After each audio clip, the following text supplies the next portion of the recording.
Welcome back to Priya's kitchen. ಹೇಗಿದ್ದೀರಾ ಎಲ್ಲರೂ? ಇವತ್ತು ಒಂದು ಡಿಫ್ರೆಂಟ್ ಸ್ಟೈಲ್ನಲ್ಲಿ ಎಗ್ ಬಿರಿಯಾನಿನ ಹೇಗೆ ಮಾಡೋದಂತ ತೋರಿಸ್ಕೊಡ್ತಾ ಇದ್ದೀನಿ. ಲೇಟ್ ಮಾಡೋದಿರ ರೆಸಿಪಿನ ಸ್ಟಾರ್ಟ್ ಮಾಡೋಣ.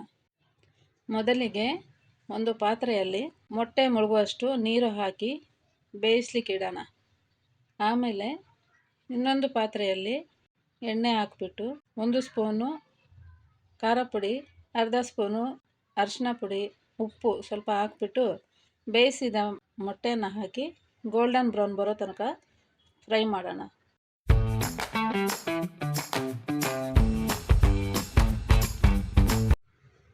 ಈಗ ಗೋಲ್ಡನ್ ಬ್ರೌನ್ ಆಗಿದೆ, ಪಕ್ಕಕ್ಕೆ ಎತ್ತಿಡೋಣ.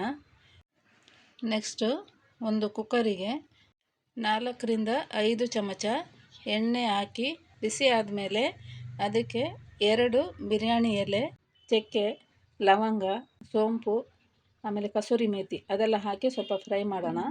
ಆಮೇಲೆ ಒಂದು ದೊಡ್ಡ ಗಾತ್ರದ ಈರುಳ್ಳಿ ಹಾಕಿ ಗೋಲ್ಡನ್ ಬ್ರೌನ್ ಬರೋ ತನಕ ಫ್ರೈ ಮಾಡಿಬಿಟ್ಟು ಆಮೇಲೆ ಅದಕ್ಕೆ 1.5 ಸ್ಪೂನಷ್ಟು ಶುಂಠಿ ಬೆಳ್ಳುಳ್ಳಿ ಪೇಸ್ಟ್ ಹಾಕಿ ಸ್ವಲ್ಪ ಫ್ರೈ ಮಾಡೋಣ. ಹಸಿ ವಾಸನೆ ಹೋಗಬೇಕು, ಅಷ್ಟು ತನಕ ಫ್ರೈ ಮಾಡೋಣ. ಆಮೇಲೆ ಒಂದು 3 ಹಸಿಮೆಣ್ಸಿನ್ಕಾಯಿ, ಒಂದು ಸ್ವಲ್ಪ ಪುದೀನ, ಒಂದು ಸ್ವಲ್ಪ ಕೊತ್ತಂಬರಿ ಸೊಪ್ಪು ಹಾಕ್ಬಿಟ್ಟು ಅದೂ ಅಷ್ಟೇ ಹಸಿ ವಾಸನೆ ಹೋಗೋ ತನಕ ಫ್ರೈ ಮಾಡಿಬಿಟ್ಟು ಒಂದು 2 ಮೀಡಿಯಮ್ ಸೈಜು ಟೊಮೆಟೊನ ಹಾಕಿ ಅದನ್ನು ಸ್ವಲ್ಪ ಬಾಡಿಸೋಣ.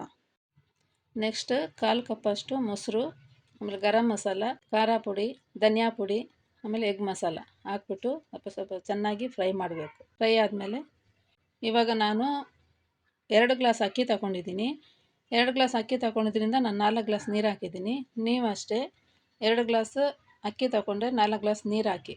1 ಗ್ಲಾಸ್ ಅಕ್ಕಿ ತಗೊಂಡ್ರೆ 2 ಗ್ಲಾಸ್ ನೀರು ಹಾಕಿ. ಆಮೇಲೆ ಸ್ವಲ್ಪ ಕಲಸಿ ಉಪ್ಪು ಹುಳಿ ಖಾರ ಎಲ್ಲ ನೋಡಿ ಆಮೇಲೆ ನಾವು ನೆನೆಸಿಟ್ಟ ಅಕ್ಕಿಯನ್ನು ಹಾಕಬೇಕು.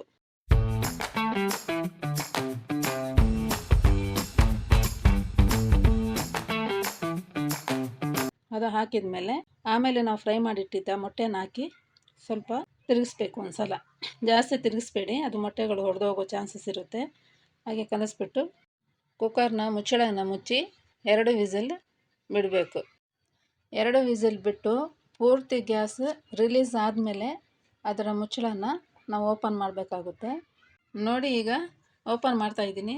ನೋಡಿದ್ರಲ್ವಾ, ಜಾಸ್ತಿ ಎಣ್ಣೆನೂ ಇಲ್ಲ, ಜಾಸ್ತಿ ಮಸಾಲೆನೂ ಇಲ್ಲ. ಸಿಂಪಲ್ಲಾಗಿ ಮನೆಯಲ್ಲೇ ಮಾಡಿರೋ ಎಗ್ ಬಿರಿಯಾನಿ. ನಿಮ್ಮ ಮನೆಯಲ್ಲೂ ಟ್ರೈ ಮಾಡಿ ಹೇಗಿತ್ತು ಅಂತ ಕಮೆಂಟ್ ಬಾಕ್ಸ್ನಲ್ಲಿ ತಿಳಿಸಿ. ನಮ್ಮ ಚಾನಲ್ನು ಸಬ್ಸ್ಕ್ರೈಬ್ ಮಾಡಿ.